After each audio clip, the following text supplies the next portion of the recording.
Hello to all. So this is another lecture of financial management.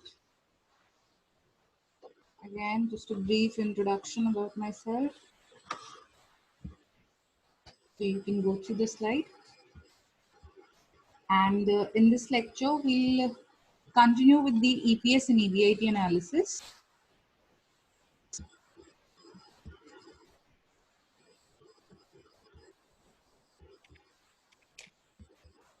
So EBIT and EPS analysis is in connection with the financial leverage only. So there are lots of things are going to be repeated. So it will be a revision for you all. All right. So this is EPS and EBIT analysis. So if I try to simplify what this analysis is all about, so it just examines the effect of financial leverage on the EPS. Okay, that how the financial leverage is affecting the EPS, which means how the debt in our capital structure affects the EPS.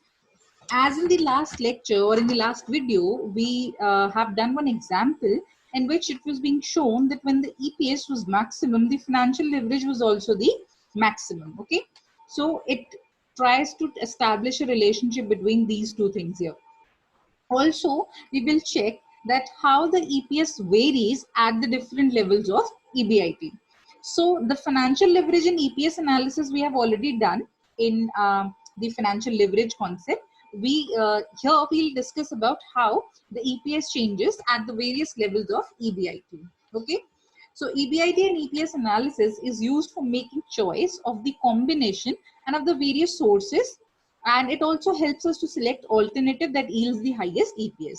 Out of the various given options of capital structure, we will choose one structure which gives us the maximum EPS. Okay, so that is why it is one of the very most important tool which we use when we are talking about financial management. Okay, or specifically when we are talking about financing decisions. So let's take up this example. A company is having an EBIT of rupees 20,000 and has 10% debentures of rupees 40,000 along with 10% preference shares worth rupees 30,000. Okay, so there are three things: equity capital of 20,000, then debt of 40,000, and preference capital of 30,000. And the tax slab is 35%. And the number of equity shares that we have is 2,000. Now we have to calculate EPS at various levels of EBIT. So we have EBIT of 16,000, we have EBIT of 20,000, we have EBIT of 24,000 also. And all the other things, which means the capital structure and the tax rate is going to remain same in all the three cases. Okay, so let's see how the EPS varies when we change the EBIT. So these are the three cases. EBIT is varying in all the three cases. In first case, it's 16, then it's 20, and then third case, it's 24. So it's increasing, okay? And now the interest that we have to pay in debentures is same in all the three cases, because debenture in our capital structure was 40,000 and the interest rate was 10%. So 10% of 40,000 is 4,000. So that is why interest is same. 4,000 in case 1 also, 4,000 in case 2 also, and 4,000 in case 3 also. Now, when we deduct interest from EBIT, we get EBT, that is earning before taxes, which is 12,000, 16,000, and 20,000 respectively in all three cases. Now, the tax slab is 35%. So, we'll deduct the taxes out from the earnings before taxes. So, 35% of 12,000 is 4,200. 35% of 16,000 is 5,600, and 35% of 20,000 is 7,000. So these are the various taxes. Now we'll deduct the taxes and we'll get the earnings after taxes. Okay, so it's 7,800 in first case, then 10,400 in the second case, and 13,000 in the third case. Now we'll deduct preference dividend. Now preference capital was also fixed in the question, that was 30,000. Okay, and the rate of dividend is 10%. So which means 3,000 is our preference dividend. So we have deducted 3,000 from all the three cases. and the net profit is 4,000, 7,400 and 10,000 in all the three cases. Now the number of equity shares is fixed at 2,000, okay, because the total equity capital was how much? 20,000, and the number of equity share is 2,000, which means one share is worth rupees 10. So we can calculate the EPS now. We have got the net profit. We have got the number of equity share also. So we'll simply divide net profit by the number of equity shares. So 4,000 divided by 2,000.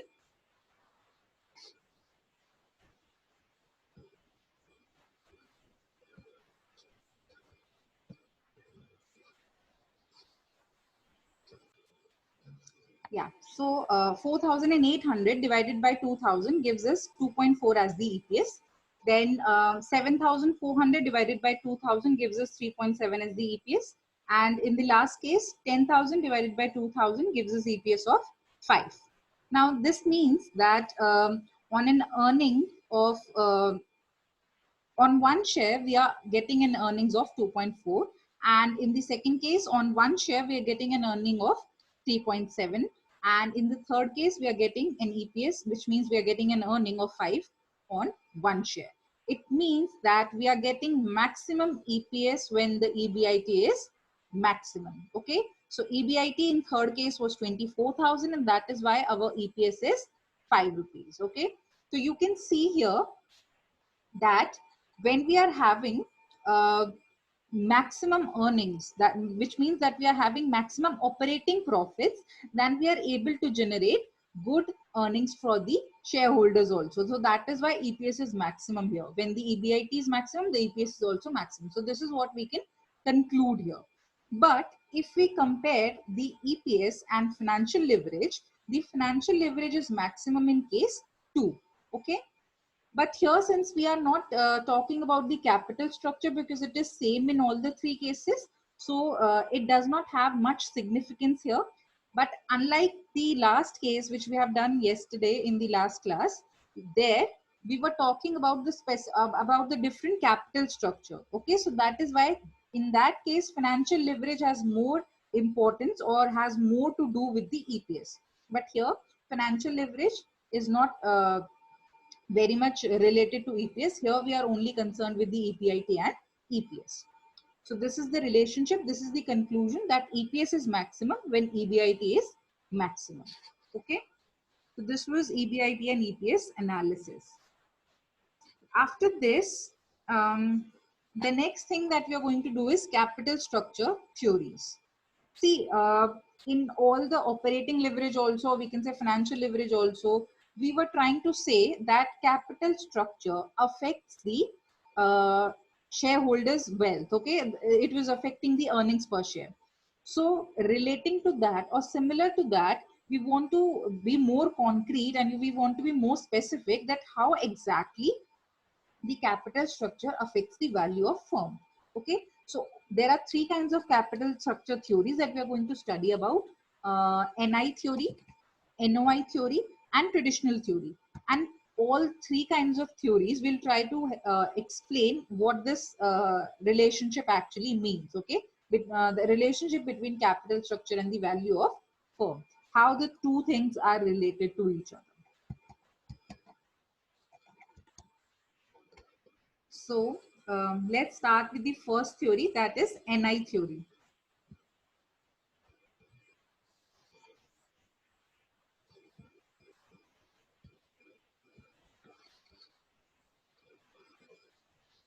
So NI theory basically states that there is there exists a direct relationship between the capital structure and the value of firm, which means it is focusing or it is trying to emphasize the point that these two things are very much related, that the value of firm is very much dependent upon the capital structure.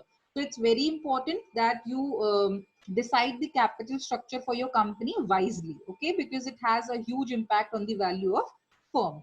If you are going to have high debt, then it means your firm will be highly leveraged.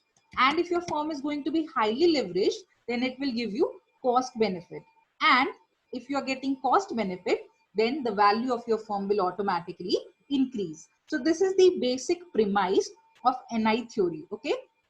that when you are having high debt, highly leveraged company, then you will be able to reduce the total cost and you will be able to maximize the wealth of your shareholders, or you can say you will be able to improve the value of firm. So before we actually understand that how is this possible, let's start with the assumptions of NI theory. So these are the three major assumptions of NI theory. One, that there are no corporate taxes. Second, that cost of debt, which means cost of debenture, is always less than cost of equity. Okay, if you could see this, cost of debt is always less than cost of equity. Next thing is cost of debt and cost of equity are constant, which means we are assuming that they're not changing, okay, at various levels of time or any other thing, that they are not changing. They're kept to be constant. All right. So also the formula that we're going to use for these things are for KE, that is cost of equity, it's equivalent to net income upon the earnings, which means the net profit upon the um, market value of equity. Okay. Second is cost of debt. How do we calculate cost of debt? That is the interest payment divided by the value of debt, market value of debt. Then the value of firm is nothing but the value of equity plus the value of debt. Okay. So this is the diagram, or this is how we try to explain it, that as we go on x-axis we have the degree of financial leverage, on y-axis we have the cost of capital. So if you see that as we go on increasing the degree of financial leverage on the x-axis, which means as we are moving towards the right, that means we are increasing the debt content in our capital. We are adding more and more debentures in our capital structure. So if you could see the total cost of capital, the overall cost of capital is declining, is it's falling down. Okay. And the KE is constant. It's a horizontal line. Also the KD is constant. It is a horizontal line, and both KE and KD are parallel to the x-axis. So you could see y-axis we have cost of capital, and the overall cost of capital is constantly falling. So this means that when we go on increasing the debt, which means when we are having more and more, when we are becoming more and more leveraged, our total cost of capital will reduce and the total value of firm will increase. Okay. So now let's see how this actually happens. So if you could see this example, a company is having an EBIT of 50,000, okay, with 2 lakh in 10% debentures and KE as 12.5, calculate the value of firm. Okay, so we have to calculate the value of firm. EBIT is given to us, and the debentures is worth rupees 2 lakh and the interest rate is 10%. And the cost of equity is also given to us, that is 12.5%. So first of all, we'll calculate the net profit, okay, for the value of equity. So we have written EBIT 50,000. Then we have deducted interest, which is 10% of 2 lakh, 20,000. And we have got 30,000 as earning before taxes. After this, we will calculate cost of equity. Since there is no preference shares, so there is no preference dividend. So this earning before tax is our net profit, because we are assuming that they are not taxes also. Okay. So here, cost of equity, as I've already told you, the formula was net income upon value of equity. Okay. Now here, the cost of equity is already given to us in question. That is 12.5%. So I have written it here. And the net income is 30,000 that we have obtained just now. So we will be able to calculate the value of shares, equity shares. Okay. So we'll simply reverse the position. So 30,000 divided by 12.5% gives us 2,40,000 as the value of equity. And the value of debt is already given as 2 lakhs. So value of equity is also known to us. Value of debt is also known to us. So we can say the value of firm is how much? Equity plus debt. So it's 4,40,000. Okay. Now, let's say that the company wants to issue new debt. Okay, they are trying to add some more capital. Earlier it was only 2 lakhs. Now they are adding more capital worth rupees 1 lakh. So their total debenture will be 3 lakhs now. Now let's see how it affects. How the debt in our capital affects the cost of our capital or our value of firm. Okay, or the value of our firm. So let's see now what's the case now. So EBIT is same 50,000, but here the interest will change now. Now, since our debentures have changed and they are now 3 lakhs, so the interest will be 10% of 3 lakhs. So it is 30,000. We'll deduct it from EBIT, and now we are getting an EBT worth rupees 20,000. Again, we'll apply the same formula. The cost of equity is net income upon upon the value of equity. So we have divided 20,000 by the cost of equity, which is same 12.5%. So here the value of equity is 1,60,000. Okay, and the debt value is 3 lakh. So the value of firm is how much now? 4,60,000. Now see guys, earlier it was 4,40,000 here, and now it's 4,60,000. It's 4,60,000. So we can say that when we have increased the debt or debentures in our capital structure, the value of firm has increased. Okay. So this is the impact of NI theory. So this theory basically means that as we go on increasing the debt in our capital, the total cost reduces and the value of firm increases. So this was about NI theory. Moving on to the next theory, that is NOI theory. This is net operating income theory, and it is totally opposite to the net income theory. Okay, and it states that the capital mix do not affect the value of firm at all, which means capital structure has no bearing upon the value of firm. So they state that the value of firm is based on the earnings available for fund providers, that is EBIT. So they state that the value of firm depends on EBIT and not on the capital structure. No matter how much debt you are having or how much equity you are having, your firm value will not depend on these two factors. Your firm's value will depend on EBIT. So here, what are the assumptions? That there are no corporate taxes, KD is constant at all the levels, and KO is constant. So here, overall cost of capital is constant and the cost of debt is constant. Okay, but the cost of equity is changing. Okay, and the value of firm depends on EBIT. All right. Now, the formula here is that the value of firm is equal to EBIT upon the overall cost of capital. Okay, and we can also say that earnings is the value of equity is equal to value of firm minus value of debentures. Okay, so if you could see, this is the diagram here. In this, the cost of capital, the overall cost of capital and cost of debt are constant, and that is why they are two parallel lines to the x-axis. Okay, they are kept constant, and on x-axis we are having financial leverage, on the y-axis we are having cost of capital. Now if you see that as we are increasing the financial leverage, which means as we are increasing the debt in our capital structure, the cost of equity is rising. Now, why is it rising? The reason behind this is that when we go on increasing the debt, according to this NOI theory, we are actually making our firm more risky.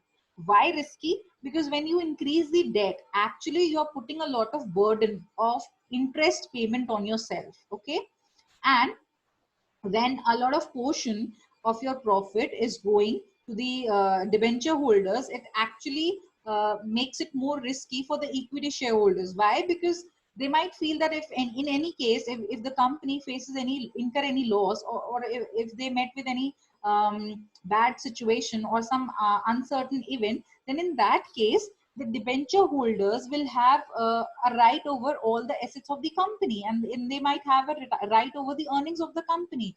And even if the company is incurring losses, they will still have to pay interest to the debenture holders, which means that the firm might not be able to sustain such huge cost. So that is why the firm becomes risky when they add so much debt content in their capital, and that is why shareholders feel risky. And when shareholders feel risky, we all know that share market is very volatile. So even a small change, or even a small assumption, or you can say a small change, can have mm, huge effects on the value of firm. So that is what happens here, that as we go on increasing the debt, the firm becomes very risky, and that is why the cost of equity rises. Okay, because the equity shareholders would say that if the firm is becoming more and more risky, we should be getting more dividends. Okay, so they will try to commensurate that loss with high amount of dividend, so which increases the cost of equity for the company. So let's see an example, and it will be more clear to you. A firm is having an EBIT of 50,000, and the cost of debt is 10%, and the total value of debt is 2 lakh, and the cost of overall firm is 12.5%. Okay, it's somewhat similar to the previous example only. I haven't changed it much, so that you are able to understand it well. So here again, the EBT is 30,000 only. Okay, so now how do we calculate the cost of equity? NI divided by E, which is same. Okay, now here value of firm will be what? EBIT upon overall cost of capital. So overall cost of capital is given to us 12.5 in the question. So 50,000 divided by 12.5 gives us 4 lakh as the value of firm. And the debt is 2 lakh. So we can get E easily, V minus D, which is 4 lakh minus 2 lakh. So value of equity is also 2 lakhs. Now, we can easily calculate the cost of equity. Okay. So here, if you put these figures in this question, EBT is our net income, which is 30,000.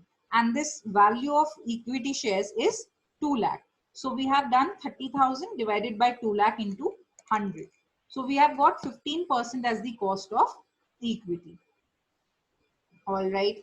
Now, if we change the leverage from 2 lakh to 3 lakhs, let's see how it affects the company now. Again, EBT will be, EBIT is 50,000, but interest will increase in this case. It will be 30,000. And EBT will reduce, it will become 20,000 now. But the value of firm will remain same for 4 lakh only, okay? Because the overall cost of capital is constant and EBIT is constant. And debenture have changed here. It's 3 lakh now. So the value of equity has reduced to 1 lakh now, okay? And the cost of equity has increased to 20%. So if you could see that the diagram has proved to be right now.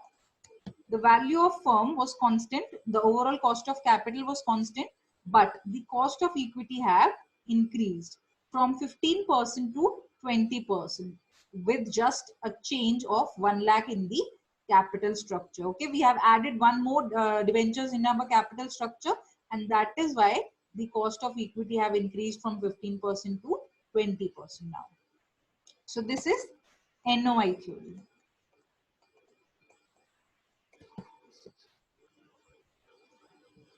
The next theory is traditional theory. Now, traditional theory is a mixture of NI theory and NOI theory. It comprises a few points of NI theory and a few points of NOI theory. Okay, so it rejects the extreme conditions, the extreme propositions of NOI and NI theory, and it brings them together. Okay, because such kind of extreme situations do not, they are not practical situations. So we have, or you can say, we have added the two theories.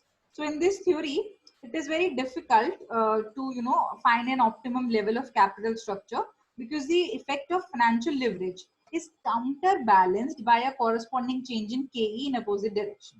So this means, so see, NI theory was stating that as we go on increasing the financial leverage, we will be getting some benefit. Okay, the overall cost of capital will reduce and the value of firm will increase. But NOI theory was stating that as we go on increasing the capital, the debt in our capital, the cost of equity rises. So when we bring these two theories together, we have come to a conclusion that both the theories are true to a certain extent. Okay, we do get advantage of financial leverage, but only to a certain extent. Okay, only to a certain extent can we have the advantage of debt in our capital structure. But if we go on increasing beyond that level, then our equity, then the cost of equity will rise. Also, the overall cost of capital will also start rising in that case. So this is the traditional theory. Okay, so this is the diagram. So if you could see, the cost of overall capital is falling, but only to a certain extent. Okay, and after that it has started to increase. The same happens with cost of equity as well. It's constant only to a certain extent, only to a certain level, and post that it has started to increase. Okay, so let's see how this actually comes true. So I have divided into 3 stages. Stage 1 is when we are actually operating on the NI theory, which means that the overall cost of capital is reducing, the cost of equity and cost of debt are constant. Okay, so stage 1, when the cost of debt and cost of equity are constant and KO is constantly falling, which means that as we increase the leverage, we are reducing the cost. Then in stage 2, the KO is maximum. If you could see this stage 2, which is in the middle of the 2 stages, KO is maximum at this point. Okay, the maximum or the minimum point of KO is lying in stage 2, which is the best, or you can say the optimum level of capital structure. Okay, and in stage 3, all the 3 things are increasing. The KD has also started to increase slightly, the KE is also rising, and the KO is also rising. So all the cost, be it of equity, be it of debt, or be it of the entire capital, they are all increasing. So let's do an example here. So the capital mix is 20% debt and 80% equity. Okay, and the cost of debt is 9% and cost of equity is 14%. So we'll calculate the total cost of capital. Now, how do we calculate it? The weight of debt multiplied by cost of debt plus weight of equity multiplied by cost of equity. So in the first case that we are given, the cost of the debt is 9% and the debt structure, or you can say the ratio of debt to equity is 1:4. So 20% into 9 and then 80% into 14. And we have got the total capital cost of capital as 13%. Okay. So this means that if the company wants to raise the debt to 50% and hence KD becomes 10% and KE equals 15%. अब ये second case है जब company को अपनी debt को increase करना है, okay, 50%, which means कि अब उनका ratio 50-50 हो गया है, 50% debt and 50% equity. तो अगर उन्होंने ये change लाया है तो फिर उनकी जो cost है वो भी increase हो गई है. KD has also increased and KE has also increased. ठीक है, तो अब आपकी टोटल कॉस्ट पे देखो क्या इफेक्ट पड़ रहा है. It has become 12.5%. ठीक है, तो आपने देखा कि जैसे आपने केस 1 से केस 2 पर आए, जैसे आपने लेवरेज इंक्रीज करी, पहले आपकी डेट ओनली 20% थी एंड नाउ इट इज 50%. ठीक है, तो आपने जब अपनी कैपिटल स्ट्रक्चर में डेट को इंक्रीज किया, so you are able to reduce your overall cost of capital. Earlier it was 13% and now it has become 12.5%. ठीक है, okay, very good. But iske baad bhi, if we are going to increase the debt in our capital, so let's say if we have increased the debt structure to 70% now, okay, so the ratio has become 70:30 now. Now here the cost of debt has further increased to 15% and cost of equity has further increased to 20%. All right, and here the overall cost of capital has increased to 16.5%, which means that you can only enjoy the benefit of financial leverage only to a certain extent. We have certainly got the benefit of lower cost of capital when we have increased the cost, when we have increased the capital structure of debt from 20% to 50%. But when we have moved it from 50 to 70, the overall cost of capital have also increased. So this is it. This is what I was trying to tell you, that the benefit of increasing debt in your capital can only benefit you to a certain extent, beyond which you will have to incur losses, okay? Because your overall cost of capital will also rise, the cost of debt will also rise, the cost of equity will also rise, okay? So these are the three theories that we have. And I guess it's all clear to you guys. And this was all about unit 3, and it's over now. So we'll be having new lectures on unit 4 now. Okay. So all right. Thank you guys.